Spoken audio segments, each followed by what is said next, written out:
Anybody know how to say it? Anybody know how to say it? Anyone? Okay, well, you do. I do. Ceyx. Welcome to the Ceyx Series. You want to tell me about how that came about? So the reason it has a weird name that nobody can pronounce is actually our company is named Halcyon because of the Greek myth of Alcyone and Ceyx, where they were great lovers and they would boast that they were better lovers than all the gods, which, if you know anything about Greek mythology, really pissed the gods off. And then after the Trojan War, Ceyx was all bummed out because his brother died in war. So he went to see the oracle at Delphi, and the gods took his shop and sunk his ship. And the women gods felt sorry for Alcyone, so they sent Morpheus up in a dream to let her know that Ceyx had passed away. And she did what any good Greek wife would do and decided to end it. And she went to the beach and she was going to leap into the sea and end it. And if she had any hesitation, right before she got to the cliff, the wreckage of Ceyx's ship was rolling up on the shore. So she dove. But right before she hit the ground, the gods resurrected Ceyx and turned him and Alcyone into halcyons, which are called kingfishers today. And kind of the cool thing about them is that there's a 2-week period in December where the seas are completely calm, and that's where they nest. The legend has it that Alcyone's dad was Aeolus, the god of the wind, and he keeps the seas calm for all of his progeny. So that's why the name is there. Yeah, that was way better than I would have done. And how the Ceyx series came about was we were having a company meeting one day, and we were talking about how we could communicate with our audiences and with the communities that we wanted to be a part of in between performances, and also make it something that's more collaborative, because we're definitely working towards doing more community-based work and more social action and doing that with theater as an idea. And actually, LaToya, who's sitting in the audience tonight, her and I were, she brought up, well, what about a monthly salon that shows different cultures, different aspects of art, different things from the community that we're in, and also eventually what we'd like to do, which we had to start slow, but we'd like to invite members of the community to write pieces about their journey, coming here and their journey in the arts and stuff like that, and make that a part of the series. So this is like a 4-year project that is getting off the ground tonight. It's the first one. We're so excited, and it's also being streamed. It's being streamed on the web, and it's the first Monday of every month, except January will be the 9th instead of the 2nd. So anytime you guys want to come and hang out, I think we're going to be here indefinitely, and it'll be on the web, and we're just really excited to have you here. The first act is Wanapa, and I was just... So I'll introduce Wanapa. One of the really cool things for me is, because of how broad of a range and how diverse our work is, we get to work with a ton of awesome people that have amazing skills that we don't normally get to see in our show. And I'm really excited that we're starting off with Wanapa Eubanks. I first saw her about 7-8 years ago. I don't know how long ago it was. I've kind of lost count. In a former life, I was a lighting designer and a scenic designer for a living. And I also did a lot of dance. And if you know anything about the backstage process of the performing arts, you may know that technical rehearsals tend to be a very slow stress ball that gets more and more stressful. If you've ever worked backstage at dance, they take that stress and turn it up to 11. And if it's a festival, it's up to like 17, 18. So I'm in the middle of one of those kind of festivals. All nice people, the most stressful experience I've had in years. And then in the middle of all this crazy stuff, there's 15 people talking to me at once, and this woman walks up with a plastic bag, and she's like, I don't know what the light should be. You just watch it and make it what you think it should be. And woman walks on stage with a plastic bag, and in the back of my head I'm like, oh God, where is this modern dance going? It was the most riveting piece of dance I've seen, I think, in my life. And I've watched dance in 4 countries on 2 different continents, and the singular image that has always stuck in my head is of Wanapa and her plastic bag. So I'm really excited to open up this Ceyx series by you guys being able to see her. So here's one.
That was great.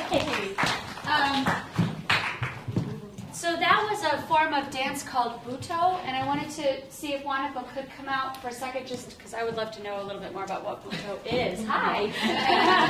Wow, that was great. So just a little bit of an explanation, if you would, about what Buto is. Yes. After you That's a get your good breath. question.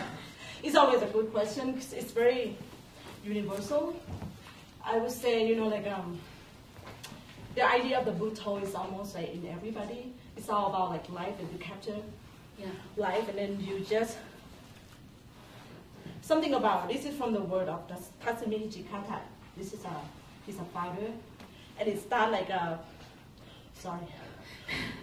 World War II, after World War II. Yeah. So he just like to just recover the body that has not been robbed. So which just mean like in any one of us can do Buto. Like the innocence and that sort of Very spiritual in a way, and then also organic. Could you bring it out from inside? So everybody has their own interpretation. What's the significance of the paint? It's to dehuman. And one of these days, because it started to get very popular in United States, you can see, if you go to YouTube, you can see some of them practice also without it. I believe, generally it's okay, but traditionally, this is how it's supposed to be, paint white to dehuman. To dehumanize you, to take one of the out. Yeah, because it's not, the dance itself is very dark. It's called dancing into darkness. So even though we capture the celebration as you see, it still feel dark. And some dark humor in there.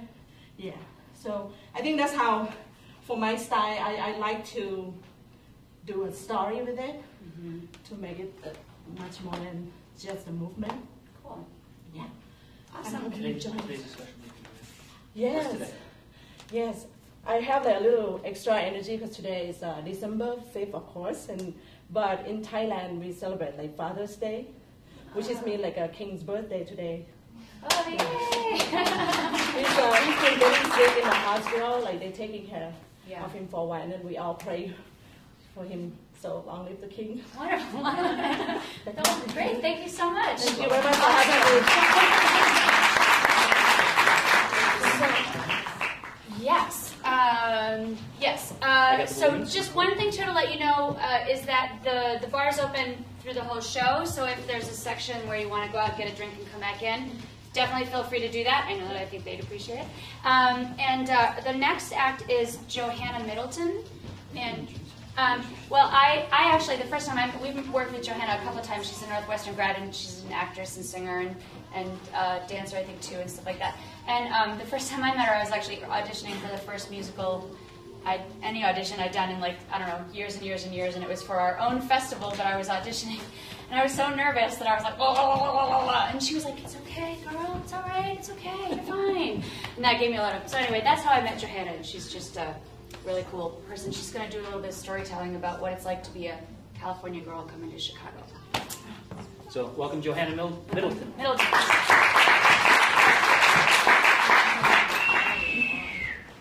Hello. Okay, so I tricked you guys. Yes, I am a California girl. Yes, this is Chicago, but I'm actually not going to tell you a story about a California girl living in Chicago, because this is a story about a vacation. All right? So this is a story in which I remembered who I am. Now, it takes place on a family vacation to the East Coast about 2 summers ago. And family vacations are a really good way to get to know each member of the family, right? Because everyone has their own agenda, right? My father, on family vacations, wants to spend his time reading and lounging by the pool. My mother wants to spend her time visiting family. I want to go and be active and see all the sights and do all the running around stuff. My sister wants to text her boyfriend because that's what she does all the time. And my brother wants to swim. Always. Wherever we are, where's the pool? So we got into Massachusetts at, 1:17. He was, ready in his bathing suit and goggles at 1:22, ready to go. And I decided to go down with him. Naila came too. had my book, had my sunglasses. I was on vacation. He had his bathing suit, his goggles. He was on vacation. Naila had her phone. She was on vacation. We were all good. We're going down to the pool. We're going to the elevator. We open the elevator. We get in the elevator. 4th floor, going to the pool. 3rd floor, going to the pool. 2nd floor. 2nd floor. Still 2nd floor. We were no longer going to the pool because we were still on the 2nd floor and the elevator was not moving. Okay, all right, that's fine. We'll just, press the lobby button again. Still not moving. Oh, okay, we'll just open the doors, take the stairs, whatever. Open doors. Nothing happens. Open door. Nope, still nothing. Naila goes, wouldn't it be funny if we were stuck in this elevator? Oh, of course, we're not stuck in the elevator. We're totally stuck in this elevator. So, we're stuck in the elevator. Okay, that's fine. We can handle this. That's what the emergency phone button on the elevator is for, right? Press the emergency phone button. We're fine. It rings. Didn't know elevator phones actually rang. I thought it would just connect, but it's ringing. Ringing. Goes to voicemail. Why on earth would you have a phone go to voicemail on an elevator? Who's leaving messages in an elevator? I don't know. But okay, that's fine. Emergency button didn't work. We'll just call our parents. They'll have the hotel manager come. Call my parents. Yeah, we're stuck in this elevator. Come get us. Okay. Waiting for the hotel manager. Meanwhile, Naila has taken out her phone and has posted on Facebook, we're stuck in the elevator, so cool! And she's taking out her camera, she's taking pictures, photo shoot in the elevator. Omar's been a little quiet, not sure what to make of the situation. And after hearing me say stuck in the elevator, he starts getting a little jittery. We're stuck? What's gonna happen to us? What's gonna happen? Oh my God, you guys, Naila said, what if all of a sudden the elevator just falls and we just crash to the floor and break it to a million pieces? Omar says, what? I don't want the elevator to fall. Oh my God, you guys, what if we're stuck in here for like 5 days and we have to eat each other? I don't want to eat each other. What? We're stuck in the F. What? Oh my God, you guys, what if everyone starts farting and we smell the gas and we die from the poison from the gas in our farts? Oh my God, you guys, I don't want to die. I'm too young to die. My brother's 11. I'm too young to die. I don't want to die. We hear my father's voice on the other end. You guys, so the hotel manager, he says that he doesn't have an elevator key, but they're sending the fire department, so it'll be another 20 minutes. I'm gonna die! The fire department came, he didn't die. But the fire department said, stand back, we're prying open the door. So I gathered my siblings beside me. They pried open the door, and my mother found us huddled at the back of the elevator, her 3 little children, and she said, oh, my babies. And yes, that's exactly what we were in that moment. We were her babies. And I remembered that. I cherished that little moment. Yes, I was glad to be out of the elevator, but I was also glad to feel like someone's baby. Now flash forward to the next day.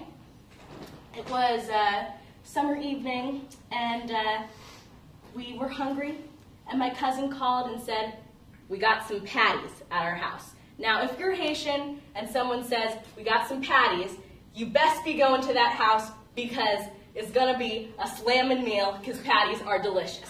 So I'm like, okay, we're going to your house because you've got patties.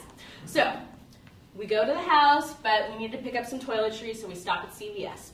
Now, I don't know if it was just the intense need for these delicious patties, or if it was, I don't know, being in this enclosed space with my family for a long time and just being a little kooky, but I just had a crazy moment where this little gollum voice came into my ear and said, Johanna, see that chapstick right there? What if you just took it and left the store? And I thought, why, yes. What if I did that? So I did. I took it, and I left the store, and as soon as the cool night air hit my skin, I felt just this wave of regret and shame and confusion. What did I just stole from CVS? Who am I?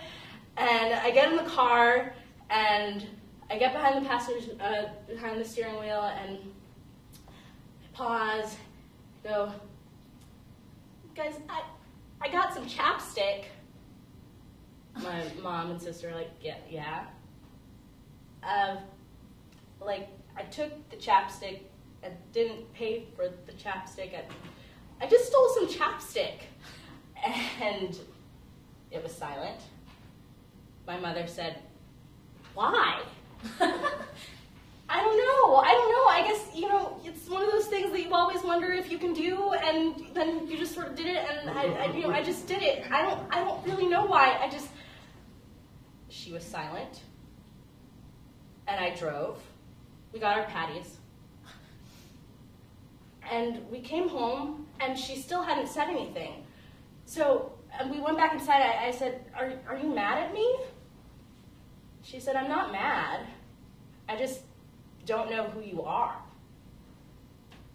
And that was worse to hear than being mad, right? And for the rest of the trip in Boston, she didn't speak to me. So, okay, flash forward to New York, to part 2 of the trip. It was Saturday morning. I was eating cookies, as I do on Saturday mornings. And at this time, we were preparing to go to New Jersey to visit some family friends. And so I was getting my laptop and also eating my cookies, pick up my laptop, and the laptop falls. And it's silent in the room. Because I have a history with laptops, a very sad history with laptops. Now, this very laptop, just a year before, I let fall in a rehearsal, and the screen was broken and just never got fixed. And then I was in my apartment one day and really wanted my laptop to work, and so I was like, Jesus, let my laptop work. And I got this idea, well, maybe if you drop it from the same place that it fell when you were in rehearsal, then maybe it will work again, because that's what happens when your iPod's broken. You just hit it and it works again, right? And so I did that. Well, I tried. I got really close to the floor with my laptop and just sort of let it bounce down, and then turned it on, and nothing happened. And I was like, okay, exactly the same place.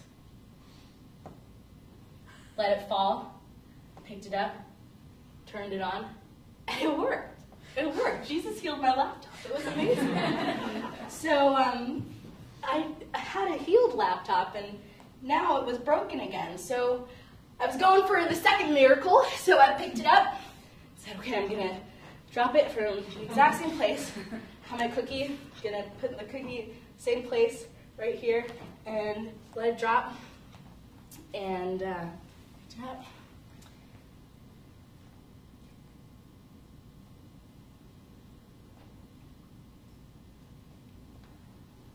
It was completely dead.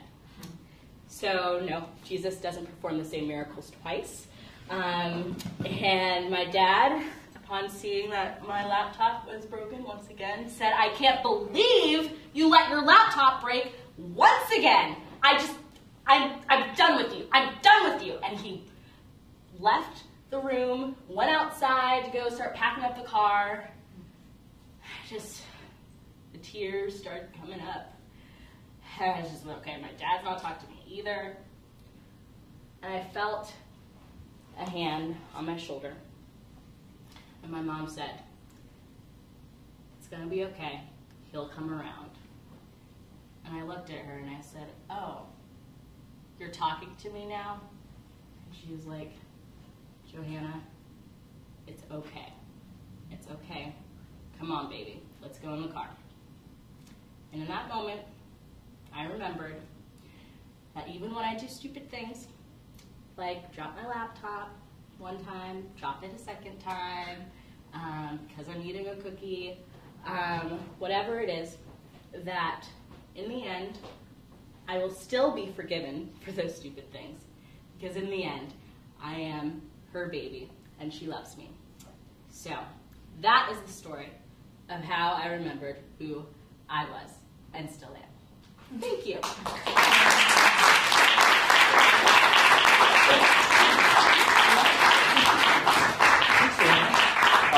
So I believe we're fighting, y'all. No. No? We're not fighting. Not yet? We are. We're fighting. You are. I was right. You were. You doubt me in my coat. I know. This coat was in our first show. It's pretty awesome. I doubt a lot of things about that coat. Do you want to introduce Gabriel? No, go ahead. Yes, I will. Yes. This is Gabriel Faith Howard and Genesee Spritko and Sandra Howard, Gabriel Faith Howard's mom, and they're doing a stage combat piece. And we're happening upon this piece by accident. We had another piece planned, and due to medical reasons, that didn't work out. So I'm really excited to see this because this is a first for us. And so here they are.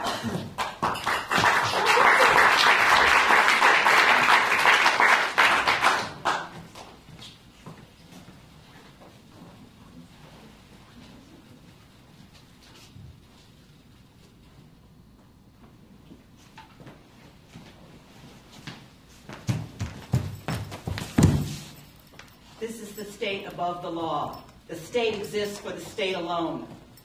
This is a gland at the back of the jaw and an answering lump by the collarbone. Some die shouting in gas or fire. Some die silent by shell and shot. Some die desperate, caught on the wire. Some die suddenly. This will not.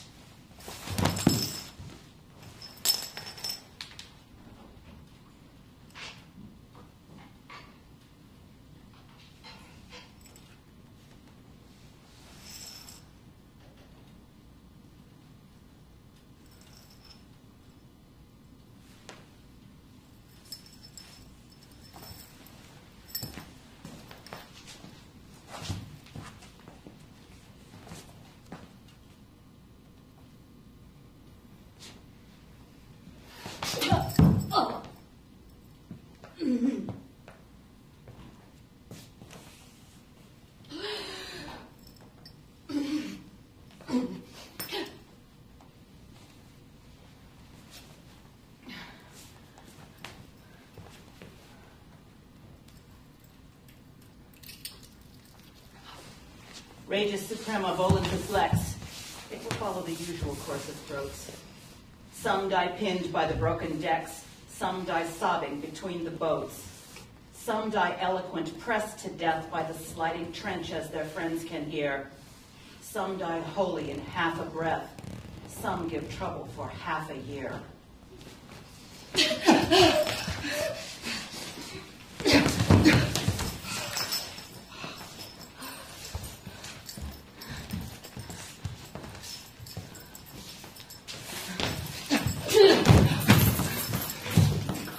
There is neither evil nor good in life except as the needs of the state ordain.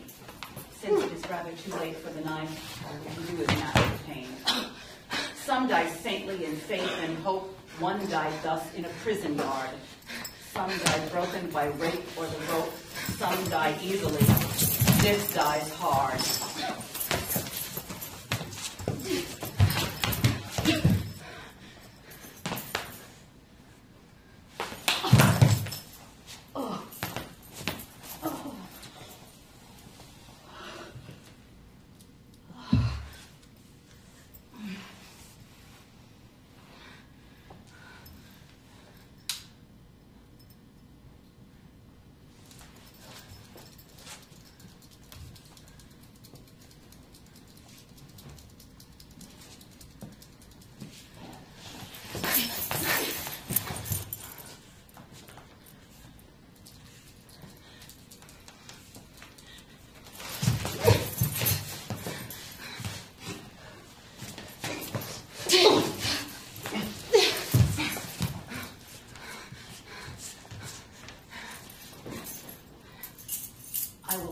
to pieces who bar my way. Woe to the traitor, woe to the weak. Let him write what he wishes to say. It tires him out if he tries to speak.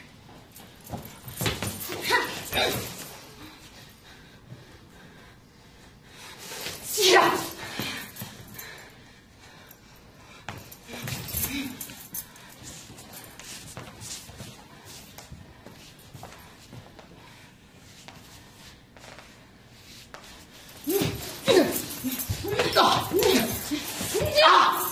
Some die quietly, some abound in loud self-pity. Others spread bad morale through the cops around. This is a type that is better dead. The war was forced on me by my foes. All that I sought was the right to live. Don't be afraid of a triple dose. The pain will neutralize half we give. Here are the needles. See that he dies while the effects of the drug endure. What is the question, he asks with his eyes. Yes, all highest to God, be sure.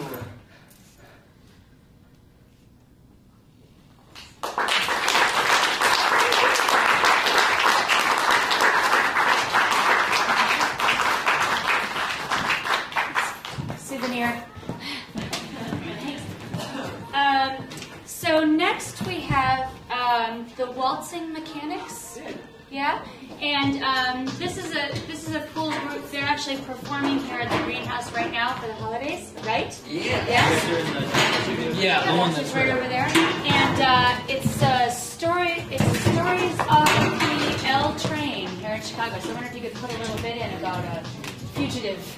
Yeah, right. Yeah. We will be catching Waltzing mechanics. Waltzing mechanics.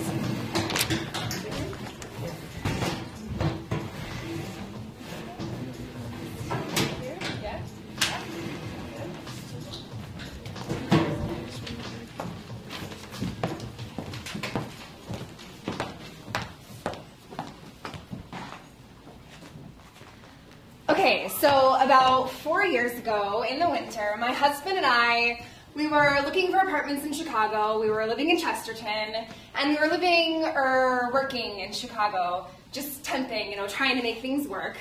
So these were long days we were pulling. So I don't know if it was sleep deprivation or what that produced this kind of giddiness in me, but it's after work, I'm on the Orange Line, and I run into my old friend, Matt, and we haven't seen each other in years.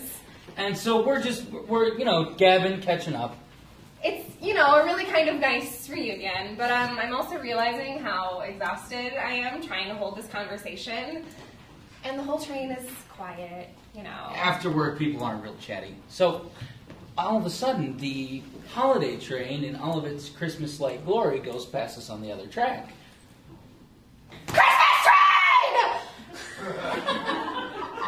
Keep in mind, she's maybe a 27-year-old woman at this time. I'm standing there with my arm extended, my finger pointed, I've never seen it. I've never seen it. It's awesome. Like, this 27-year-old woman just got more excited than a 6-year-old would. You're really excited about that train, aren't you? It's just because the first time you see it, the lights, it's unlike anything you've ever seen. And you see trains pass you on the tracks, but one that's decked out, it apparently elicited the correct response. That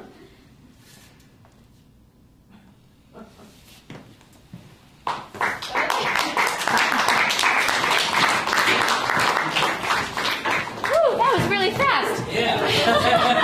Well, it's a whole show that's comprised of many of those. So I think there are 14 different. Yeah, it's about 14 short different scenes. stories. Yeah. So the whole idea behind Waltz Mechanics is, if you're familiar with Anna Devere Smith, she's sort of a major inspiration for us. So all we do is ethnography. We take stories straight out of the mouths of Chicagoans. We perform them.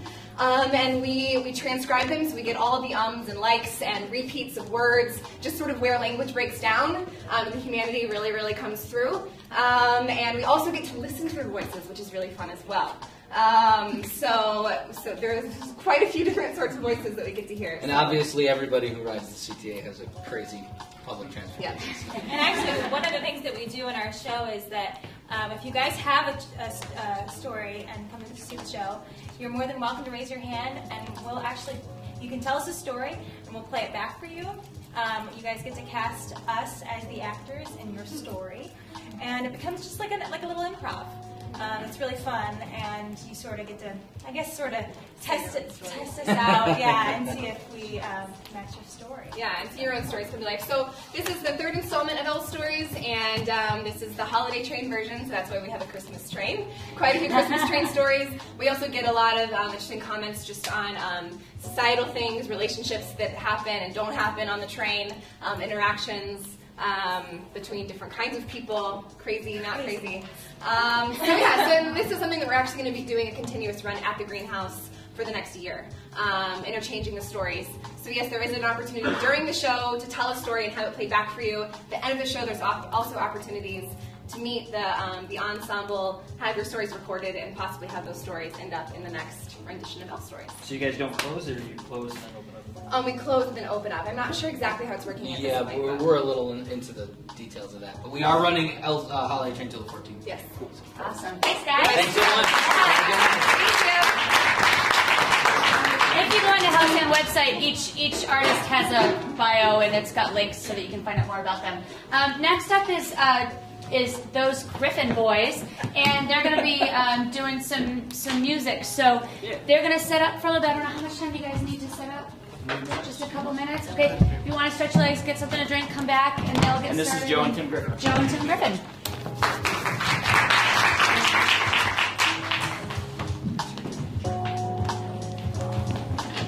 Get my coffee. Oh, please.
One, two.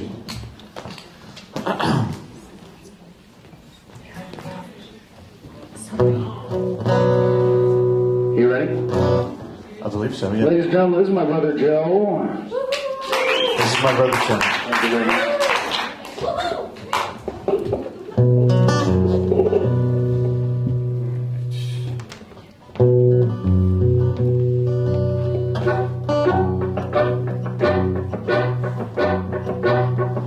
Sitting, feet on the table, asleep in my office, thinking about things and worrying that I hide from the sunlight, waiting for midnight. Telling myself it never could have been different. Tried rolling balls and I tried to tried counting cards and I tried shining. Went to Baton Rouge, she had me running.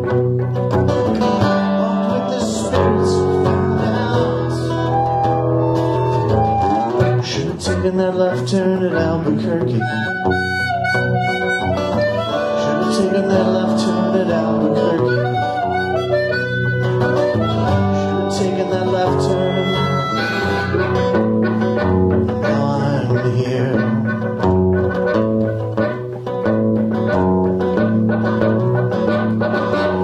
These are bad guys, straight from the novel, up from the tunnel, out of the theater, and where is the carpet? Bleed on the carpet, die in the desert. These dogs smell free, you can see it in the stances. Try rolling balls and try dividing. Tried counting cards and I tried The Shining. Went to the roof, she had me running. Walked with the spirits and I found out. Should have taken that left turn at Albuquerque. Should have taken that left turn at Albuquerque. Should have taken that left turn. And now I'm here.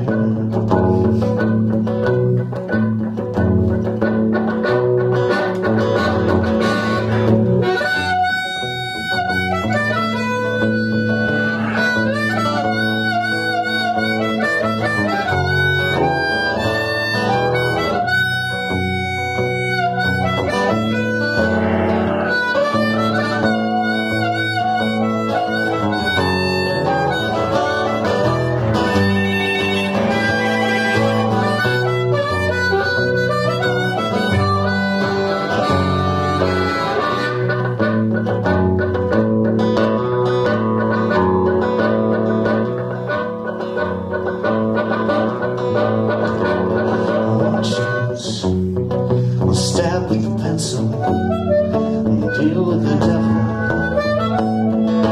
If I tell it all, you're really looking out that street.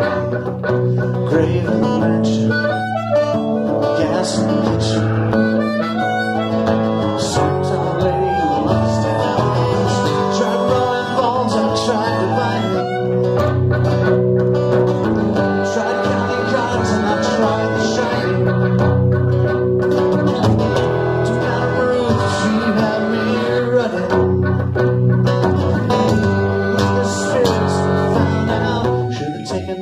Turn at Albuquerque.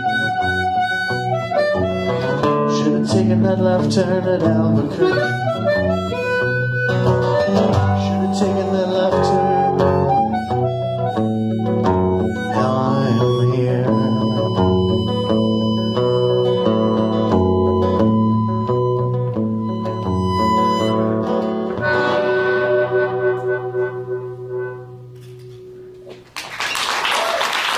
Thank you very much. Thank you. I'll move the mic over to Tim here for a Oh, second. am I going to sing this one? I think you're going to sing this one. Okay. I don't know all the words. You were going to tell that story, though. No, I wasn't. You're not? You were going to have me tell that story. Oh.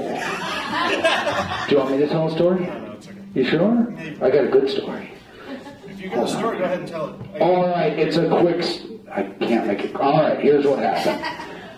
So, all right. So I was at the grocery store. It's not really my story, but if I tell it in the first person, then, you know, it sounds better. I was at the grocery store, and I'm in line at the grocery store, and there's this older woman in front of me. She's probably in her 60s, mid-60s maybe. And so I've got, I've got just a few things. I've got, some tuna fish and some cleaning products, and so the woman can't stop staring at me. She keeps looking at me. And it's not like glaring or anything, but she's looking at me, and being in the public eye, I sort of smile and nod and that kind of thing. But anyway, finally she says, "Look, I'm very sorry that I keep staring at you, but you look so much like my son." And she says, "He died about 10 years ago." I said, I'm very sorry. And she said, "Yeah, well, you look just like him. It's actually kind of creepy." And she said, you know, it's so long since I've heard, would you do me a favor? She says to me, okay. She says, if, when I'm leaving after I've bought my stuff, as I'm leaving, would you just say, I'll turn to you and I'll say, bye, son. And you can turn to me and say, bye, Mom. And so okay, sure. So she's on her way out and she says, bye, son. And I say, bye, Mom. And so I go to pay for my stuff. She leaves and I go to pay for my stuff. And she, and the guy behind the counter says, that'll be $211. And I all I have is tuna fish and some cleaning products. And he said, well, that woman said that you'd pay for her stuff. And I said, I don't know her. And he says, she said, bye, son. And I distinctly heard you say, goodbye, Mom. So I drop my stuff and I run outside to the parking lot, and I can see her on the other end of the parking lot getting into her car, and I run over there, and she's got, just before she brings this leg in, swings it into the car, I dive and I grab her leg. And I start pulling on her leg and pulling her leg and pulling her leg, just like I'm pulling all of yours.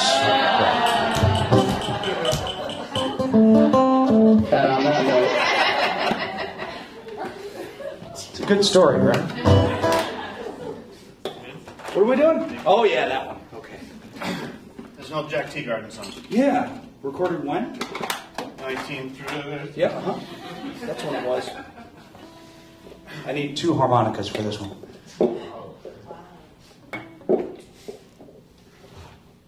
Excuse me. You ready? Yeah. Uh-huh. 2. 1, 2.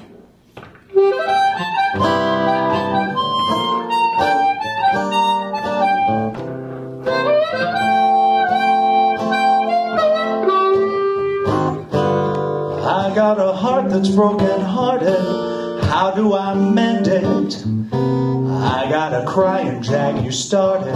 How do I end it? But if you're feeling gloomy, come running to me. Meet me where they play the blues. People have said they've seen you dance in hideaway places. People have said they've seen you romance in other embraces. But if your mood is dreamy and you care to see me, meet me where they play the blues. Eyes that flirt with a tear are common round here, and misery loves company, they say.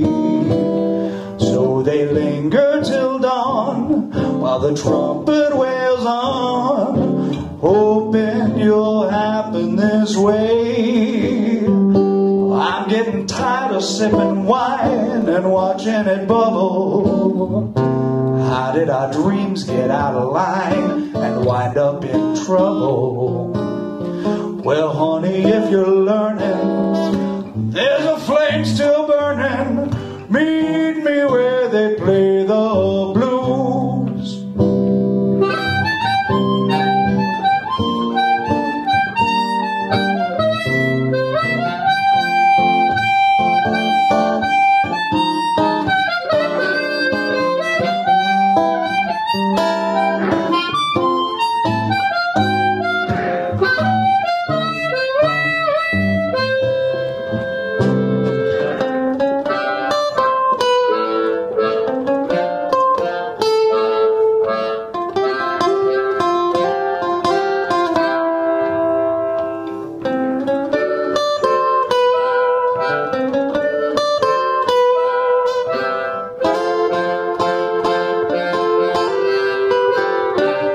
I'm getting tired of sipping wine and watching it bubble.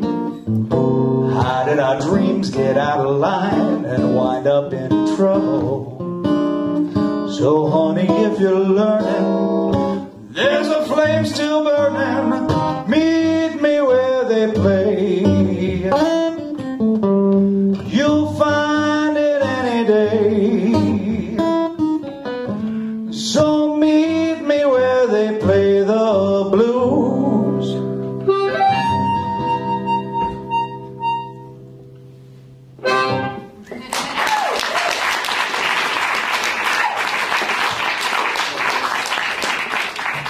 Do you want to tell a story now? Because you could tell a story too. You got a story similar to one that was I do. I don't really want them to feel like they're hearing the same story, though. No, but it has different ending.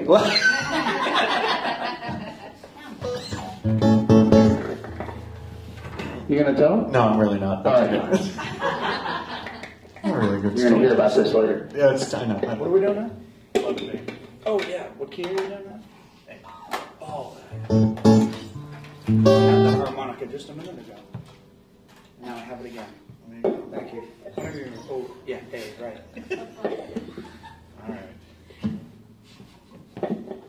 This thing. This is a Robert Johnson tune. There you go.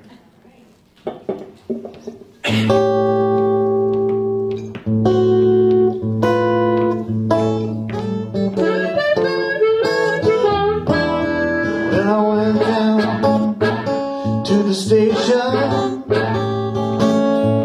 suitcase in my hand.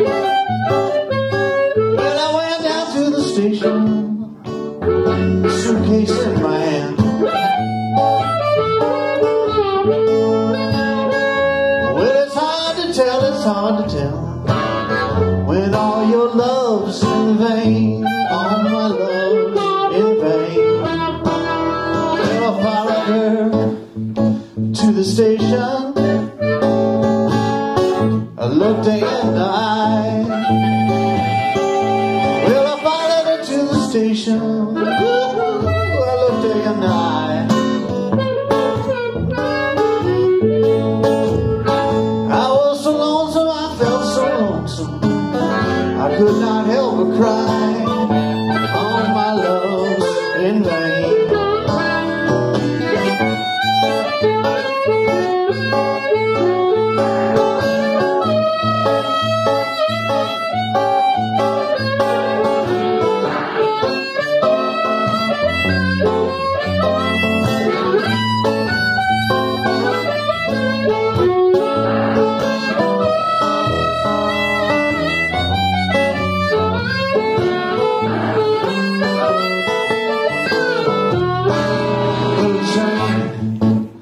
Had left the station with two lights on behind. Well, the train had left the station with two lights on behind. Well, the blue light was my blue, the red light was my mind. All my love's in vain.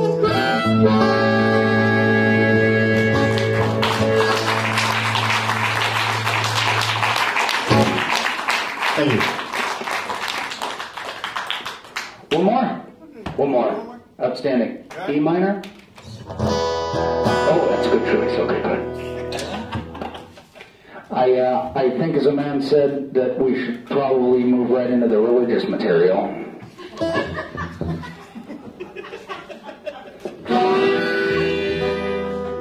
Soon I will be done with the troubles of the world. The troubles of the world. The troubles of the world. Soon I will be done with the troubles of the world. I'm going home to live with God. No more weeping and wailing, no more weeping and wailing, no more weeping and wailing, going home to live with God. Soon I will be done with the troubles of the world, the troubles of the world, the troubles of the world.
bunch of performing artists here.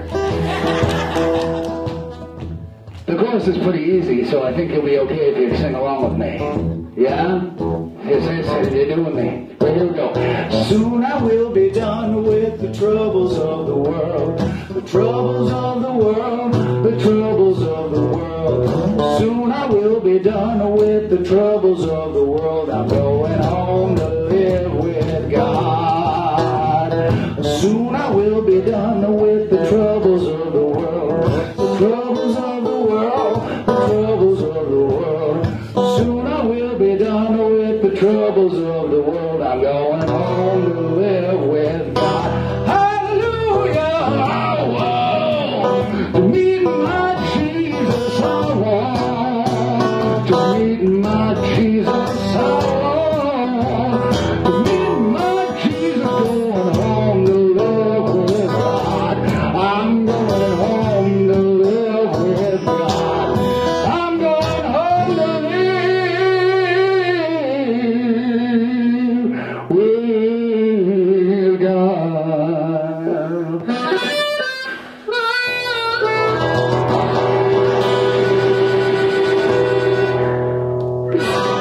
Thank you very much. Thank you.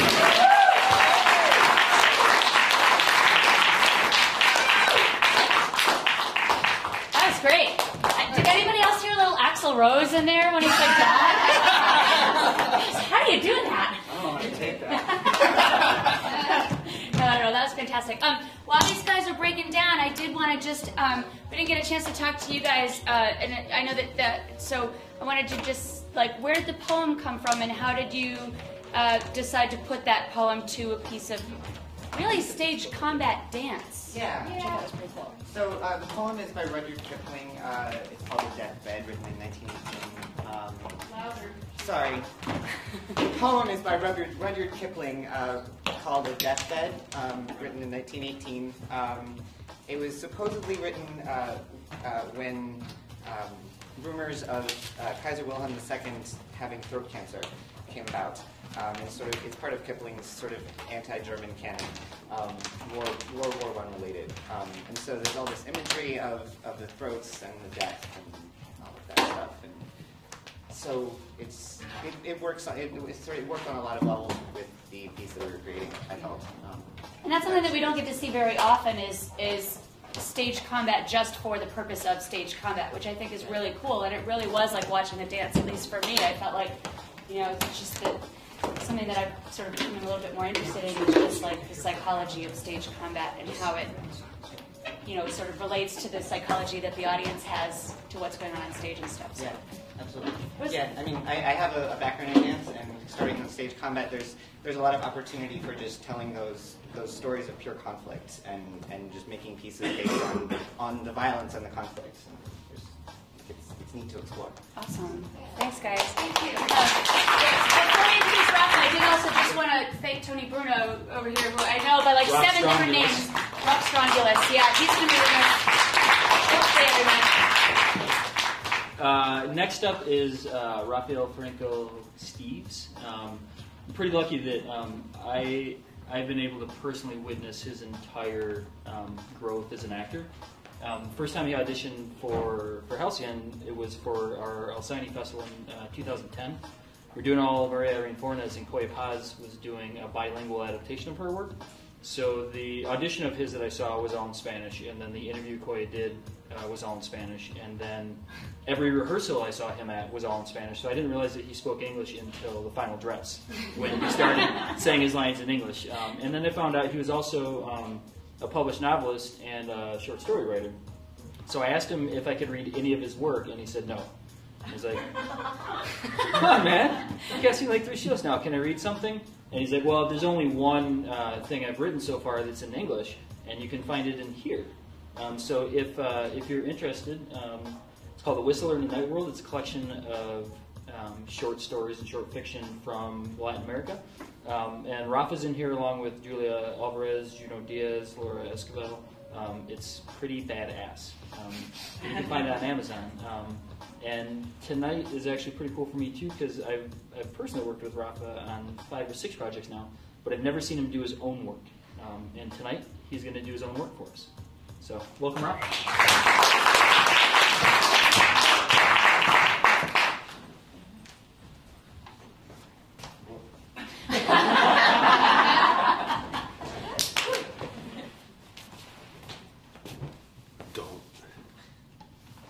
Please don't.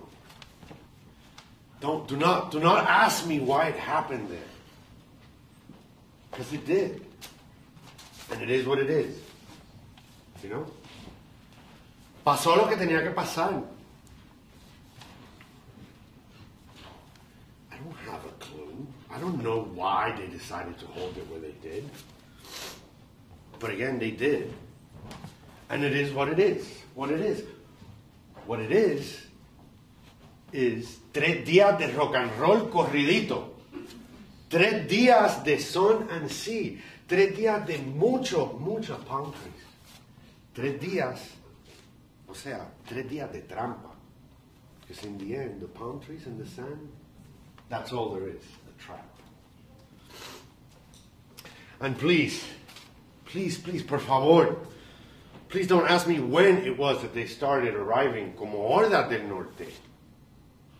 En groups de 5 y 6, 3 and 4, 2, y de 1 en 1. En filita india, como God manda, puñeta.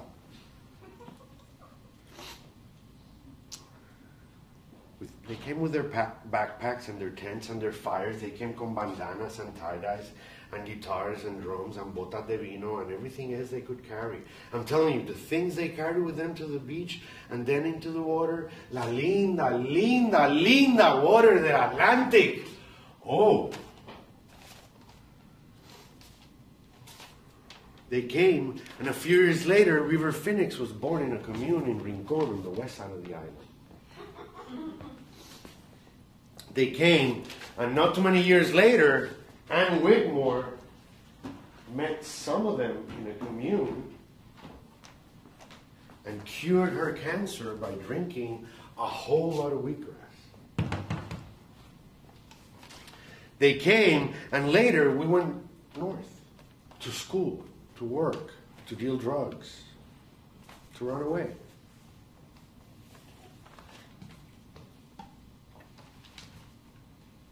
I came the very first day of the festival, and I came for the 3 days the festival was going to last.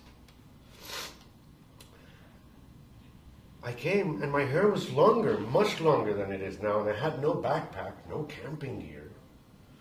I came and I had no weed, no hashish, no keef, no LSD. I came, but I did have a little bit of money to buy LSD. You know, I came by bus and with my leather sandals, and I came and I was back up north, landing in Atlanta at a dead show. I came and I was smiling at the blonde girls, and I had wine slung over my shoulder in my trusty boot. I came and it was already fucking 6 in the afternoon of a Friday, you know.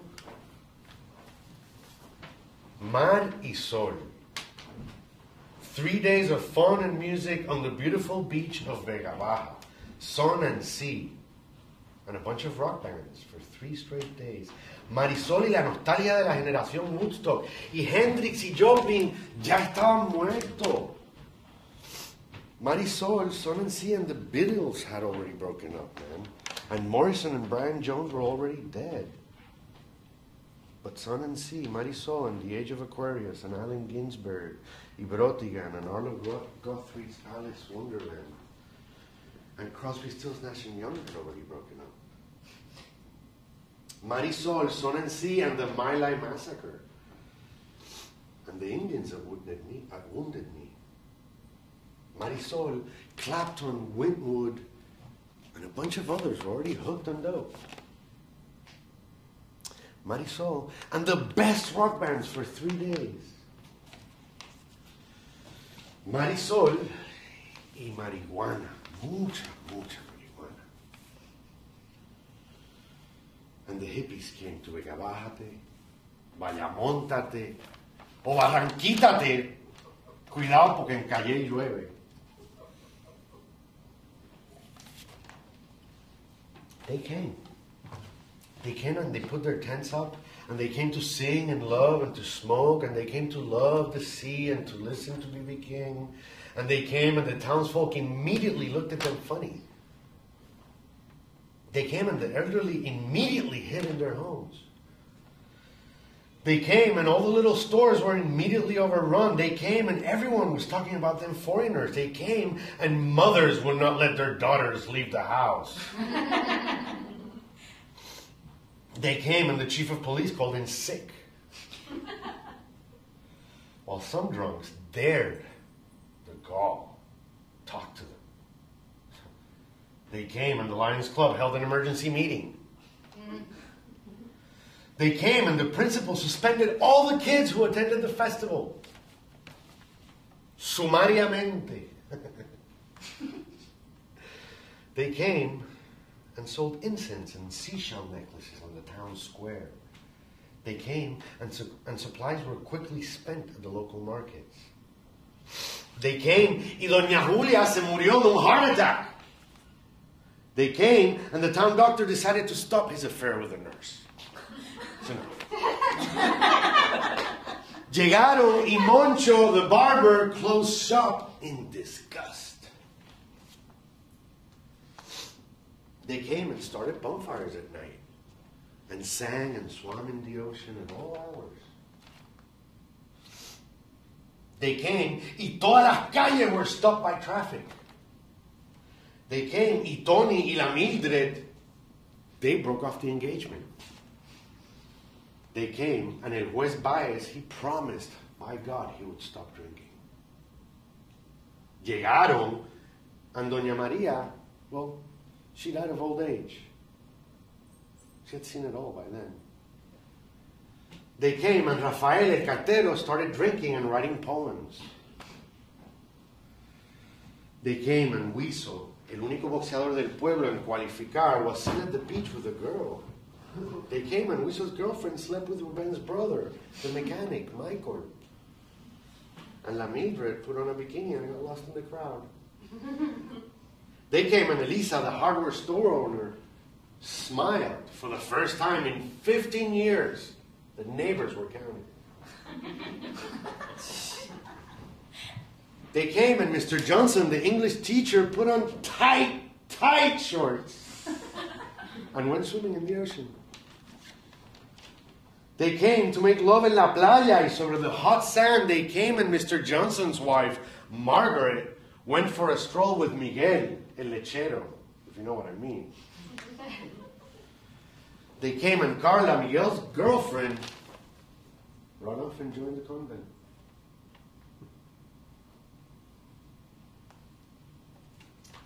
I came, and a blonde girl smiled at me. I came and bought some purple haze and took a hit of acid. I came and found out 2 people had drowned after going into the ocean high in drugs. Llegué y vi muchachas desnudas por todos lados. Everywhere. They were naked and dancing and prancing around. And I also saw how they stole from other people's tents.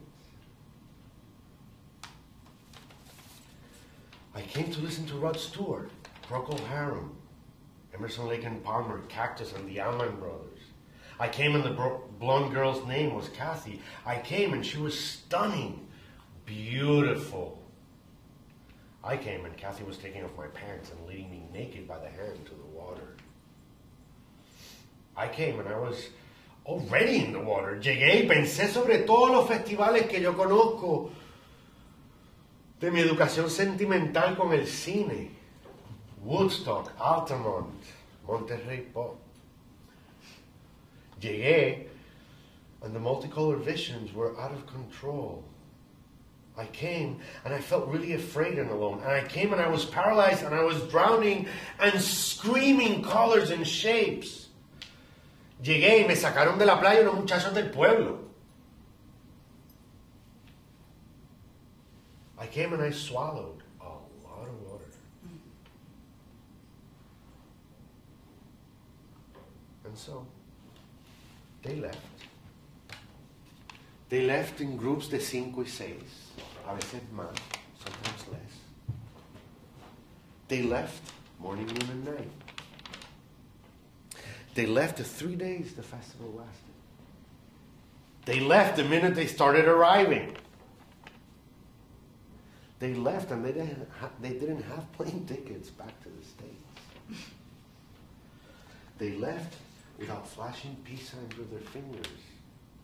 And they left, and the words peace and love were dripping from their lips like so much old psychedelic drool. They left, and they were tall and short, blonde and brunette. They left, and there was silence in town.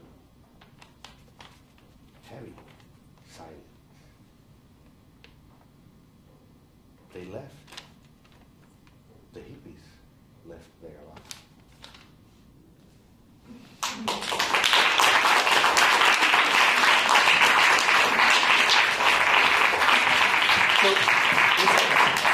Oh yeah, this is a work in progress.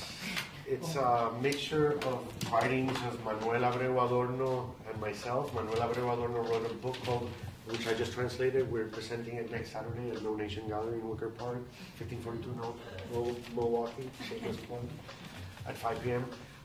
He wrote The Hippies Came in 1978.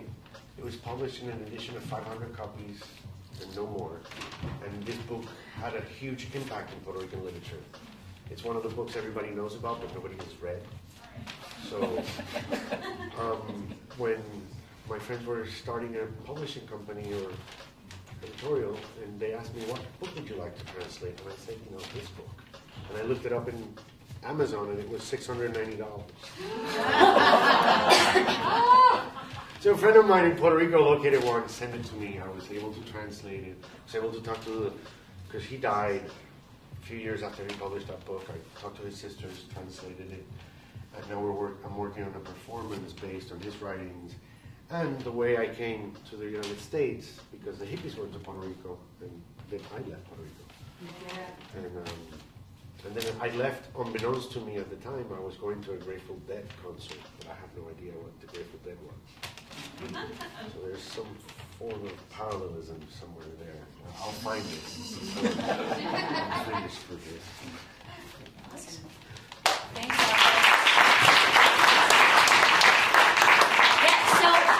we've come to the last act of the evening, and before we close, I just want to say that this, like we mentioned before, this is definitely something that we will be doing, the first Monday of the month, and I'm sort of curating it and putting different acts together, and Chicago's a really big city full of lots and lots and lots of talented people, and so if you know of acts of any kind, really, that you think would be a good fit for us, email me or Tony. I'm Jen Adams. This is Tony Adams, and we're with Halcyon Theater. I don't know that we've said that, but it's really easy. It's jen@halcyontheater.org, and just let me know. Put me in touch with people. January 9th, we have Diego Sol and the Metronomes are going to play, and Amrita Dhaliwal is going to do a clowning piece. She's been studying with Paula Coletto, which I'm really so excited to see it. And yeah, right? I know. Why are her workshops always during the day? Yeah. So she's going to show a little bit of that. Sadie Rogers is going to come. She's a real funky ass chick, and I'm really excited. She does some real hard kind of blues stuff, but she also does real comic girl with a guitar, so I'm really excited on what she's going to do, and some other stuff. So anyway, yeah, email me. The last... And also, your feedback's awesome, so if there's anything that you hated, you thought sucked, get rid of the jacket, tell Jen, and everything with the last thing. Oh, great! No, yeah, tell me for sure, because this is definitely a work in progress. Transitions, I think we'll be working on some transitions. The rambling. The rambling. Oh, yeah. So anyway, the last act of the evening is, I'm really excited about this. Her name is Diana, and it is a fusion of flamenco and belly dance. So enjoy.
idea to fuse belly dancing, which is a lot of here, right, with flamenco, which is a lot of feet and fingers, right?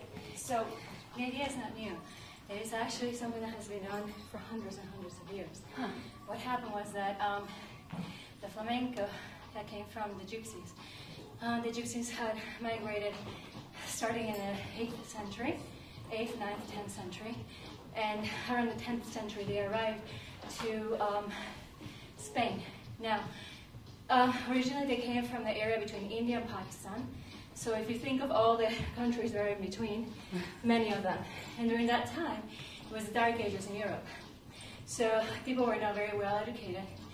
Nothing was really, there was no progress in terms of art or anything like that. And the Inquisition was happening. So as these people were moving from one country to the next, of course, they were so different. They were, you know, dancing wildly. So a lot of them got killed. But those 5 people got together and made it all the way to Spain. Were able to prosper because during that time, Spain was actually under the Caliphate. And so from 711 to 1454. And so the Arabs at the time were actually very, very open-minded. There was a lot of art, literacy, music, science, math, everything was happening at the time. So they welcomed these people. And so they had brought in the stomping with them from the India. You know that in India there's a lot of stomping. I don't know if you've ever seen it. And there's also floreos also in the Indian culture. The shoes did not come in until the 17th century. But it was the marriage of what they had brought in and the music, the Arabic music that they had been influenced, that really came up with the original Samba Mora. And okay, so that's the name. It's the Zambra Mora. Zambra Mora. Yes. I'm going to practice my tongue a little. Well, that's fantastic. So in hindsight, we should probably ask the dancers questions before the dance. I know! Sorry. That right on the sheet. Yeah. Awesome. Well, if we could have, this is the end, so if we could have all of the performers come on stage.